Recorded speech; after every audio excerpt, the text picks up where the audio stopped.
Hello everyone, welcome to my second mini blog. এই দুপুরবেলা কিন্তু আমার ক্রেভিং উঠে গেছে ফুচকা খাওয়ার। তো যেই ভাবনা সেই কাজ, তার প্রস্তুতি নিতে চলে এসেছি। তো চলুন দেখে নেওয়া যাক আজকে আমি ফুচকাতে কীভাবে বানাচ্ছি আর কী কী ইউজ করছি। অনেকেই হয়তো জানো যে রেডিমেড ফুচকা কিনতে পাওয়া যায়, মানে এটা আমরা বাড়িতে ভেজে নিতে পারি। তো সেরকমই আমরা একটা ফুচকা, সেই ফুচকা পাঁপড় বলা হয়, তো ফুচকা পাঁপড় একটা বেশ খেতেও ক্রাঞ্চি হয়, যেটা ভেজে নিয়েছি। টক জলের জন্য নিয়ে নিয়েছি আমি ধনেপাতা, ঝাল ঝাল লঙ্কা, মেন ইনগ্রিডিয়েন্ট যে এটা হচ্ছে চার ছাড়া টকই হবে না, তেঁতুল। এছাড়াও আলু সেদ্ধর জন্য মানে আলু মাখাটার জন্য আমি কিন্তু কিছুটা আলু সেদ্ধ করে নিয়েছি। এবার আমি কিন্তু ঝিরিঝিরি করে কেটে নেবো ধনেপাতাগুলোকে।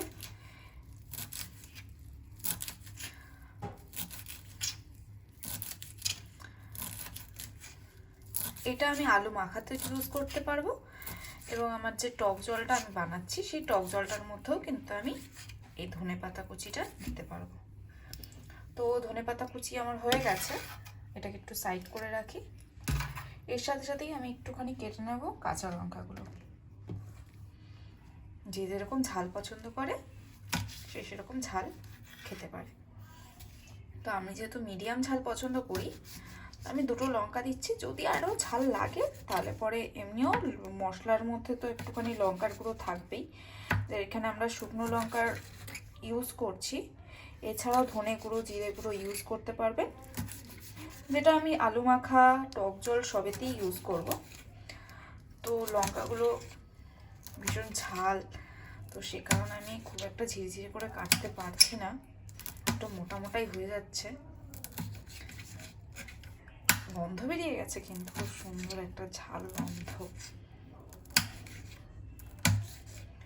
যাই হোক, আমার এবার লঙ্কাগুলোও কাটা হয়ে গেল।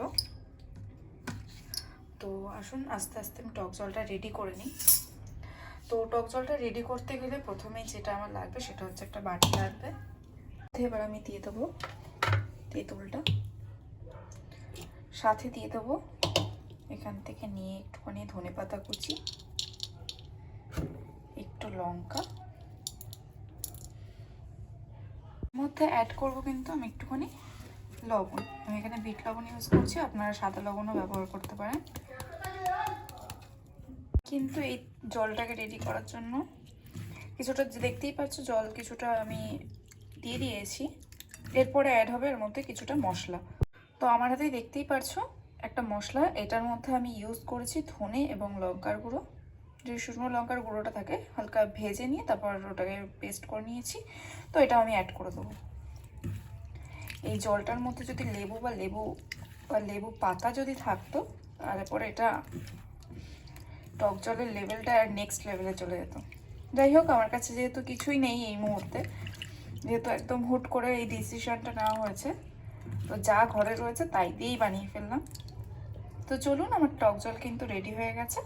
এবার রেডি করে নিয়ে নেওয়া যাক আলু মাখাটা। আলুটা ছিল ওটাকে আমি কিন্তু ম্যাশ করে নিয়েছি। এবার এর মধ্যে অ্যাড করে দেবো ধনেপাতা কুচি এবং লঙ্কা কুচি, যেটা আমি তখন কেটেছিলাম কিছুটা, যেটা রাখা ছিল বাকিটা টক জলে দেওয়ার পরে। তো সেটাই কিন্তু আমি এখানে এখন অ্যাড করে দেবো। অ্যাড করে একটু মেখে নিলাম। এবার এর সঙ্গে কিন্তু আমরা এক এক করে মশলাটা অ্যাড করে তো রেডি করে নেব সেই আলু মাখাটাও। অ্যাড করে দিলাম আমার সেই হোমমেড মশলা, স্বাদ মতো লবণ। যেহেতু আমার কাছে এখন ছোলা বা মটর কিছুই নেই, তো আমি আজকে রাত্রেবেলা ভেবেছিলাম যে কড়াইশুঁটির কচুরি করব। তো সেটার পুর কিন্তু আমি অলরেডি রেডি করে রেখেছিলাম। তো সেখান থেকেই একটুখানি সেই মটরের একটু পুর নিয়ে আমি এর মধ্যে অ্যাড করে দেবো। জানি না খেতে কেমন হবে, আমি ফার্স্ট টাইম এটা ট্রাই করছি। যে ছোলা মটর কিছুই নেই আমার কাছে, অগত্যা মধুসূদন, এটাই আমি একটা ভাবলাম যে করে দেখি কেমন লাগে। যে কোনো জায়গায় স্ট্রিট ফুডে যদি আমরা ফুচকা খেতে যাই, তো আলু মাখাটাও না খুব সুন্দর লাগে খেতে। তার একটাই রিজন, সেটা হচ্ছে কিন্তু আমরা যে তেঁতুলগুলা জলটা ফুচকার সঙ্গে ইউজ করি, সেই জলটাই কিন্তু আলু মাখাতেও দিতে হয়। আলু মাখার যে টেস্টটা থাকে সেটা কিন্তু আরও দ্বিগুণ হয়ে যায়। তো চলুন, অলরেডি আমার আলু মাখাটাও প্রায় অলমোস্ট রেডি করে নিয়ে আসছে।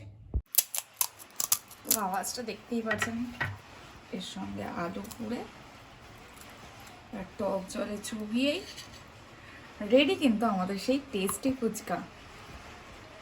আর এটা আমি কিন্তু অলরেডি খেয়ে নিয়েছি, খেতে দারুণ টেস্টি হয়েছে।